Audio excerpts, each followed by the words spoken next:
Hello seven சேனலில் இணைந்திருக்கும் அனைத்து நல்லுள்ளங்களுக்கும் கவிக்கு இனிய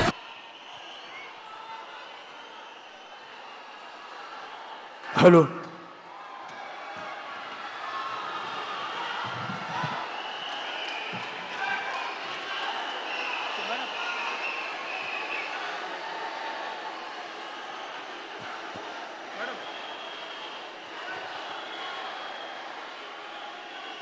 திருநெல்வேலி சீமையின் குலதெய்வங்களை எல்லாம் கடந்து வந்த தமிழ்நாட்டின் குலதெய்வமே, தரணி பாயும் தரணிக்கு வந்திருக்கும் தங்க தளபதியே, வற்றாத ஜீவநதி பாயும் வற்றா புகழ் கொண்ட எங்கள் தளபதியே, வீரம் நிறைந்த மண்ணிற்கு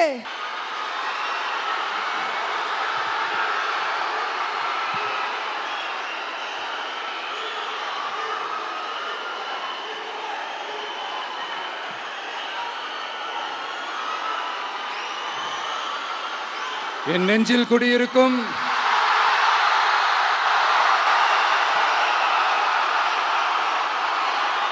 திருநெல்வேலி மக்கள் உங்கள் அனைவருக்கும் என்னுடைய வணக்கம். வணக்கம் வணக்கம் வணக்கம் வணக்கம். எல்லாரும் எப்படி இருக்கீங்க?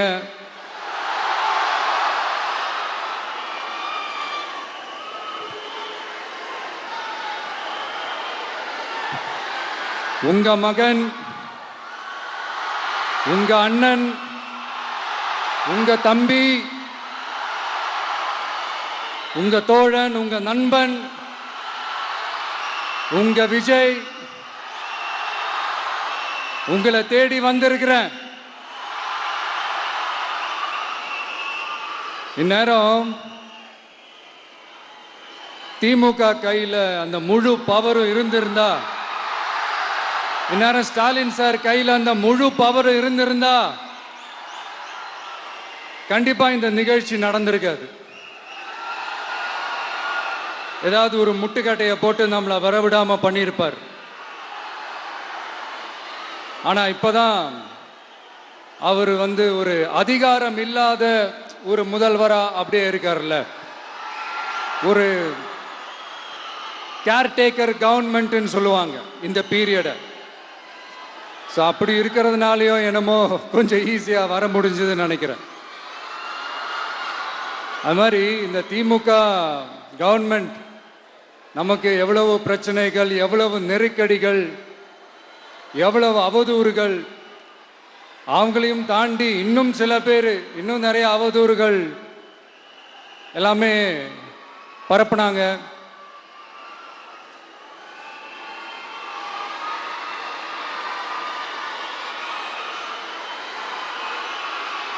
இந்த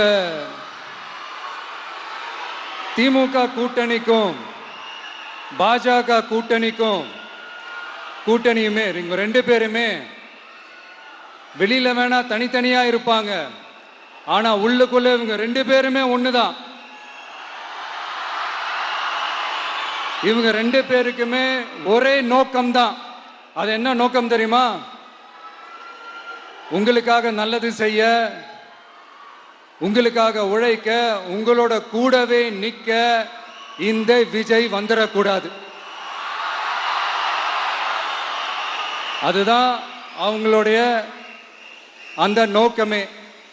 ஏன்னா இந்த விஜய் வந்ததிலிருந்து அவங்க நிறைய இந்த ஊழல்லாம் செஞ்சுக்கிட்டு இருந்தாங்கல்ல, ஒரு லிஸ்ட் போட்டு சொன்னல, அதெல்லாம் அவங்களால செய்ய முடியாம போச்சு. எல்லாத்துலயும் மண்ணு விழுந்துருச்சு. அதனால செம்ம கோபத்தில் இருக்கிறாங்க என் மேல. அதே மாதிரி அடுத்து ஆட்சிக்கு வர முடியாத ஒரு சூழ்நிலையை மக்களே நீங்களே ஆல்ரெடி உருவாக்கிட்டீங்க. இந்த கூட்டணி கணக்கு, அந்த கணக்கு, இந்த கணக்கு எதுவுமே எடுபடல. இந்த அரித்மேட்டிக் கணக்கு, மேத்தமேட்டிக்ஸ் கணக்கு எல்லாமே மண்ணுக்குள்ள புதைச்சிட்டீங்க. அப்புறம் இந்த கொள்ளையடிச்சு வச்சிருக்கிற இந்த பணத்தை எல்லாம் வச்சு கல்லாப்பட்டி கூட்டணின்னு ஒன்று சேர்த்து வச்சிருந்தாரு. அது எல்லாமே இப்ப கலகலத்து போய் நிக்குது. டாப் தனியா, பாட்டம் தனியா, ரீப்பர் தனியா, ஜாயிண்ட் தனியா, அப்படி நிக்குது தனித்தனியா. எல்லாமே அப்படியே ஒட்ட வச்சுக்கிட்டு இருக்கிறாரு. கூட்டணி கட்சிக்காரங்களே ஒருத்தருக்கு ஒருத்தர் ஓட்டு போட்டுக்க மாட்டாங்க போல் இருக்கு. அப்படி இருக்கு நிலைமை இந்த திமுக கூட்டணியில. சரி, இவங்களுக்கு தான் இந்த நிலைமைன்னு பார்த்தா இந்த பாஜக தலைமையில் மற்றும் பலர் அவங்க நிலைமை இன்னும் மோசமா இருக்குது. அதனால மக்களே, இந்த திமுகவோட நேரடி கூட்டணிக்கும் மறைமுக கூட்டணிக்கும் நம்ம மேல காண்டு.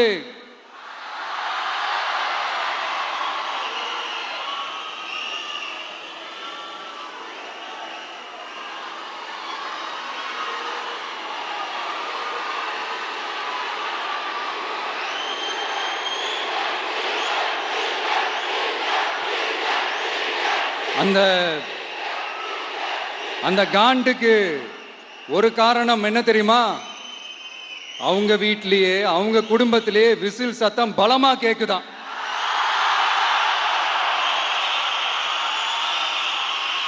அடுத்த காண்டு அது இந்த சில பல கோடிகளை கொடுத்து நம்ம தமிழ்நாட்டு காங்கிரஸை பையில போட்டுக்கிட்டாங்க. யாரு? ஸ்டாலின் சார். ஆனா உண்மையான காங்கிரஸ் யாரு பக்கம் நிக்குது? நம்ம பக்கம் நிக்குது.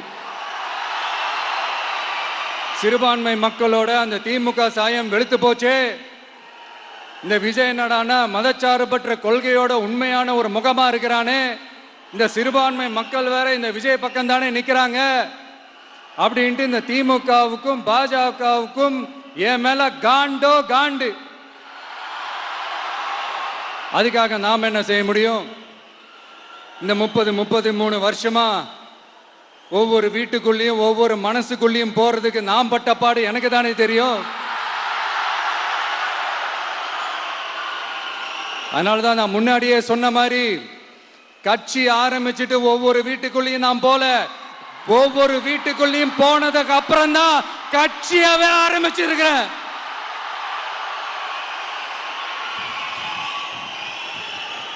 இது இந்த அரசியல் எல்லாத்தையும் தாண்டி இருக்கிற ஒரு உறவு.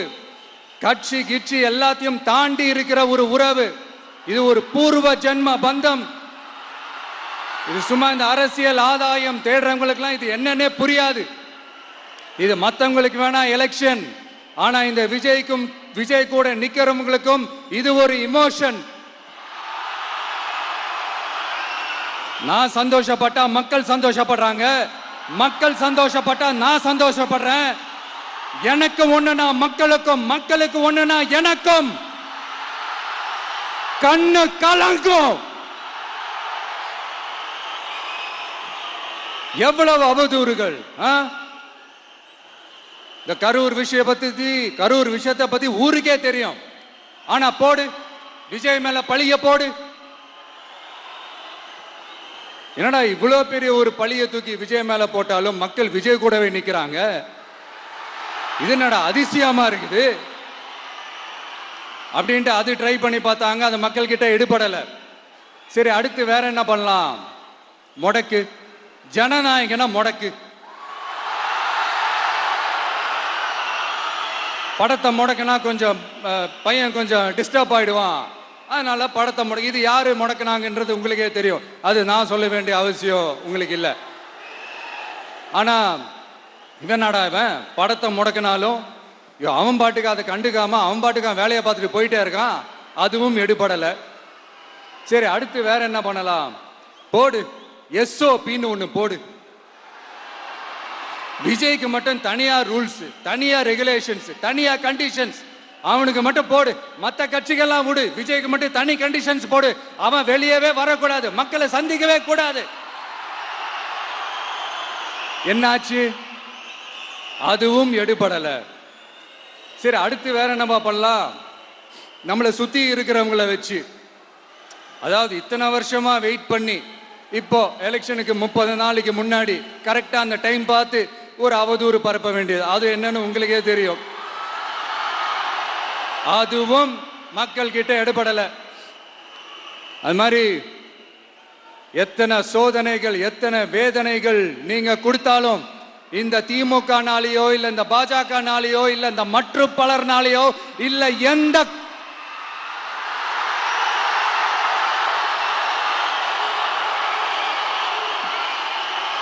வேற யாராலையும் என்ன மக்கள் கிட்ட இருந்து பிரிக்க முடியாதுன்னு சொல்ல வந்தேன். அதை தான் சொல்ல வந்தேன். ஒவ்வொரு வீட்டில் இருக்கிற ஒவ்வொரு விஜயும் இருக்கிற வரைக்கும் என்ன மக்கள் கிட்ட இருந்து பிரிக்கவே முடியாது. இப்படி இந்த சொந்த பந்தம் இவ்வளவு ஸ்ட்ராங்கா இருக்கிறதுனால தான் நான் முன்னாடியே சொன்ன 234 தொகுதியிலையும் இந்த விஜய் தான் வேட்பாளர் அப்படின்னு தான் அதை நான் செஞ்சிருக்கிறேன். ஏன்னா நம்மளுடைய வேட்பாளர்கள் யாரும் டாட்டாவோ பிர்லாவோ அம்பானியோ அதானியோ கிடையாது. நம்ம வீட்டில் இருக்கிறவர், நம்ம குடும்பத்தில் இருக்கிற ஒருத்தரை தான் நான் வேட்பாளராக செலக்ட் பண்ணியிருக்கிறேன்.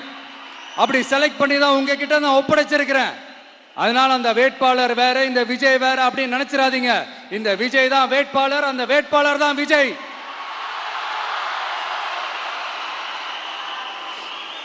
இத்தனை வருஷம் யார் யாருக்கோ ஓட்டு போட்டீங்க. ஆனா இந்த வருஷம் உங்க வீட்டில் இருக்கிற ஒருத்தருக்கு, உங்க வீட்டில் இருக்க நம்ம குடும்பத்தில் இருக்கிற ஒருத்தருக்கு நம்ம ஓட்டு போட போறோம். அந்த வேட்பாளர்களுக்கு நீங்க ஓட்டு போடுறது நமக்கு நாமளே ஓட்டு போட்டுக்கிற மாதிரி. அந்த வேட்பாளர் ஜெயிச்சா நாம ஜெயிச்ச மாதிரி. இப்படிப்பட்ட ஒரு எமோஷனலான ஒரு எலெக்ஷனை தமிழ்நாடு இல்ல, இந்தியாவே பார்த்திருக்காது. இது நீங்க எவ்ரி 5 இயர்ஸ் வர ஒரு எலெக்ஷன் மாதிரி இதை நினைச்சிடாதீங்க. இது வேற, இது ஒரு அதிசய எலெக்ஷன். 50 வருஷத்துக்கு ஒரு வாட்டி நடக்கிற ஒரு எலெக்ஷன் மாதிரி. அதனால அந்த சான்ஸை மிஸ் பண்ணிடாதீங்க மக்களே. ஒரு காமராஜர் தானா, ஒரு அண்ணா தானா, ஒரு எம்ஜிஆர் தானா நம்ம தமிழ்நாட்டுக்கு? அவங்கள மாதிரி வேற யாருமே வந்துட மாட்டாங்களா அப்படின்னு நீங்க ஏங்கினது எனக்கு தெரியும். அத மனசுல வச்சுக்கிட்டு தான் நம்ம டிவிக்கே வந்திருக்கிறோம். நம்ம டிவிக்கு யார் யார் மாதிரி எல்லாம் உழைக்கும் சொல்லவா? ஐயா முத்துராமலிங்க தேவர் மாதிரி, ஐயா வீரன் சுந்தரலிங்கம் மாதிரி, ஐயா வாவுசி மாதிரி, ஐயா அழகு முத்துக்கோன் மாதிரி, ஐயா கட்டமன் மாதிரி, ஐயா ஒண்டி வீரன் மாதிரி, ஐயா குரூஸ் பெர்னாண்டஸ் மாதிரி, மாதிரி ஒட்டுமொத்த தமிழ்நாட்டு மண்ணுக்கும் உழைக்கும், உழைச்சிக்கிட்டே இருக்கும். இந்த எலெக்ஷன்ல நம்ம டிவிக்கு ஆட்சி அமைஞ்சா அதென்ன அமைஞ்சா அமைக்கிறோம். எப்படி அமைக்கிறோம்? நம்ம டிவிக்கு ஆட்சி அமைஞ்ச உடனே பெண்கள், இளைஞர்கள் எல்லாருமே நல்லா இருப்போம், நல்லா இருப்போம், நல்லா இருப்போம். விவசாயிகள், மீனவர்கள், உழைக்கிற மக்கள் எல்லாருமே நல்லா இருப்போம், நல்லா இருப்போம், நல்லா இருப்போம். இன்னும் பல வருஷத்துக்கு நம்மளுடைய குடும்பங்கள், நம்மளுடைய சந்ததிகள், நம்மளுடைய தலைமுறைகள் எல்லாருமே நல்லா இருப்போம், நல்லா இருப்போம், நல்லா இருப்போம். அதனாலதான் மீண்டும் மீண்டும் சொல்றேன், வேற யாருக்காவது ஓட்டு போட்டு உங்க ஓட்டை வேஸ்ட் பண்ணிடாதீங்க. அதனாலதான் பார்த்து பார்த்து உங்களுக்கான வாக்குறுதிகளை நாம அதை அறிவிச்சிட்டு இருக்கிறோம். சொல்லாததை, செய்ய முடியாததெல்லாம் சொல்லவே மாட்டோம். அதுல ரொம்ப உறுதியா இருக்கிறோம். சொல்லாததை செய்வோம், அது வேற விஷயம். ஆனா செய்யறத மட்டும் தான் சொல்லுவோம். யங்ஸ்டர்ஸ், விவசாயிகள், மீனவர்கள், இந்த மாதிரி பல திட்டங்கள் இருக்கு. எல்லாத்தையுமே நிறைவேற்றுவோம். இந்த விஜய் அதை சாத்தியமாக்கி காட்டுவான். இதை நான் ஏன் இவ்வளவு ஸ்ட்ராங்கா சொல்றேன் அப்படின்னா, மக்கள் பணத்திலிருந்து ஒரு பைசா கூட தொட வேண்டிய அவசியமே எனக்கு இல்லை. உங்களுக்கு புரியுதுங்களா? உங்களுக்கு மக்களுக்கு தப்பே நடக்காது, தப்பே நடக்க விட மாட்டேன். இப்ப நான் சொன்னல, மக்கள் காசுல இருந்து ஒரு பைசா கூட தொட மாட்டேன்னு. அத இப்ப ஆண்டுகிட்டு இருக்கிறவங்க, இதுக்கு முன்னாடி ஆண்டவங்க தில்லா சொல்ல முடியுமா? என்னை எதிர்த்துட்டு இருக்கிறவங்களால தில்லா, கட்ஸா, கெத்தா இத சொல்ல முடியுமா? நீங்க ஒழுங்கா ஆட்சி நடத்திருந்தா பெண்கள் பாதுகாப்பு ஏன் இவ்வளவு மோசமா இருக்குது? இளைஞர்களுக்கு ஏன் வேலை வாய்ப்பு இல்லாம போச்சு? போதைப் பொருள் கலாச்சாரம் ஏன் அதிகமா இருக்கு? சட்டம் ஒழுங்கு ஏன் சரியா இல்ல? வன்முறை ஏன் தலைவரிச்சு ஆறுது? இதுக்கு உங்களால பதில் சொல்ல முடியுமா ஸ்டாலின் சார்? பதில் சொல்ல தகுதி இருக்கான்னு தான் கேட்டிருக்கணும். ஆனா கொஞ்சம் நாகரிகம் கருதி அப்படி வேணான்னு பாக்குறேன். 2.5 வயசு குழந்தைய துள்ள துடிக்க உங்க திமுக நிர்வாகி ஒருத்தன் கொன்னான, அதுக்கு என்ன பதில் சொல்ல போறீங்க? விளாத்திக்குளம் பக்கத்துல +2 படிக்கிற ஒரு பொண்ணு டாய்லெட் வசதி சரியா இல்லாம ஒரு அவசரத்துக்கு காட்டு பக்கம் போய் ஒதுங்கினாங்களே, என்னாச்சு? இந்த உலகத்தை விட்டே போயிட்டாங்க. அதுக்கு என்ன பதில் சொல்ல போறீங்க? இந்த பிள்ளைங்களை உங்களால திருப்பி கொடுக்க முடியுமா சார்? 5 வருஷமா போலீஸ் டிபார்ட்மெண்ட் கையில வச்சுக்கிட்டு என்ன சார் பண்ணீங்க? பொம்மைகள் மாதிரி வச்சு விளையாடிட்டு இருந்தீங்களா? ஒரு மனசாட்சின்றது வேணாம். நாங்குநேரி பிரச்சனையை பத்தி பேசினா அது போதையில நடந்துச்சான், போதை பொருட்கள்னால அது நடந்துச்சான். பெரிய கண்டுபிடிப்பு, எங்களுக்கு தெரியாது பாரு. அது எங்களுக்கும் தெரியும், உங்களுக்கும் தெரியும். கேள்வி அது இல்ல, அதை ஏன் தடுக்கலன்றதுதான் எங்களுடைய கேள்வி. இது மட்டுமா? மணலை திருடுறாங்க, மண்ணை திருடுறாங்க, மலைகளை முழுங்குறாங்க, சட்டவிரோதமா கல்குவாரி நடத்துறாங்க, மணல் மாஃபியா அது ஒரு பக்கம் நடந்துகிட்டு போகுது. இன்னொரு பக்கம் மினிஸ்டர்ஸ் கொள்ளையடிக்கிறாங்க, இன்னொரு பக்கம் குடும்பமா சேர்ந்து கொள்ளையடிக்கிறாங்க. டாஸ்மாக்ல ஊழல், நகராட்சி துறையில ஊழல், இப்படி ஊழல் ஊழல், ஆட்சி முழுக்க ஊழல் ஊழல்லே ஊறி போய் நாரி போய் கிடக்குது. எந்த மூஞ்ச வச்சுக்கிட்டு சார் வந்து ஓட்ட கேட்பீங்க?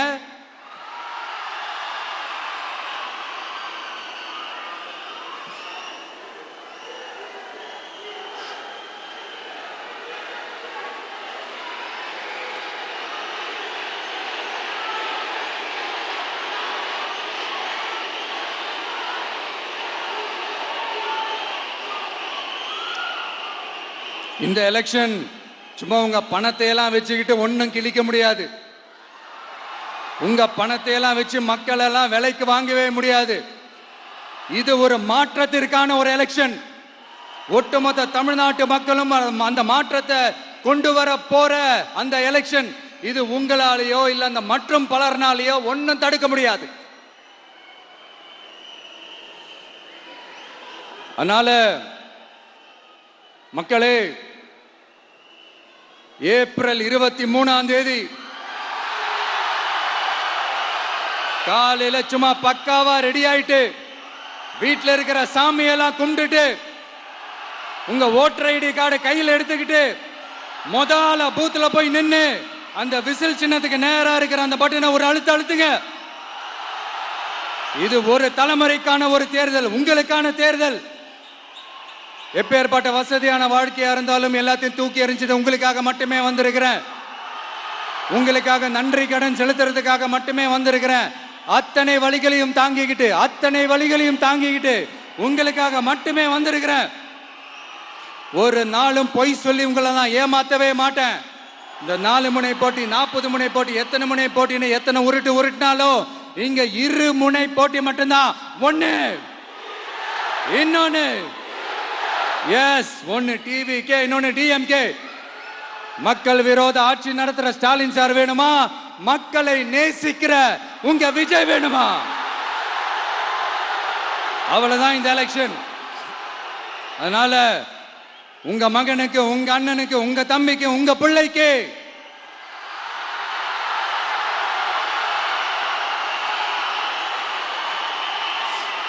ஒரே ஒரு வாய்ப்பு கொடுங்க. தயவு செஞ்சு விசில் சின்னத்துக்கு ஓட்டு போடுங்க. இது ஒரு விசில் புரட்சி தேர்தலா இருக்கணும். நான் தன்னந்தனியாளு, நீ எல்லாம் நம்ம பாரு, கொஞ்சம் நவந்தனா இங்க 8 கோடி பேரு, மிரல போது ஸ்டேட்டு நம்ம விசில் சத்தம் கேட்டு, நல்ல வங்க வாழ இங்க விசில் கடி ஓட்டு.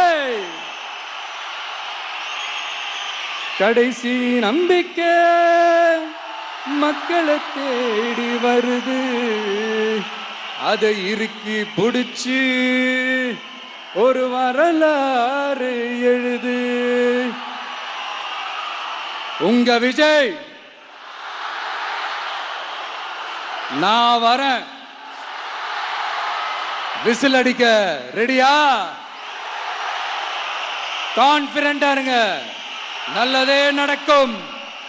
வெற்றி நிச்சயம். மீண்டும் சந்திக்கும் வரை நன்றி, வணக்கம்.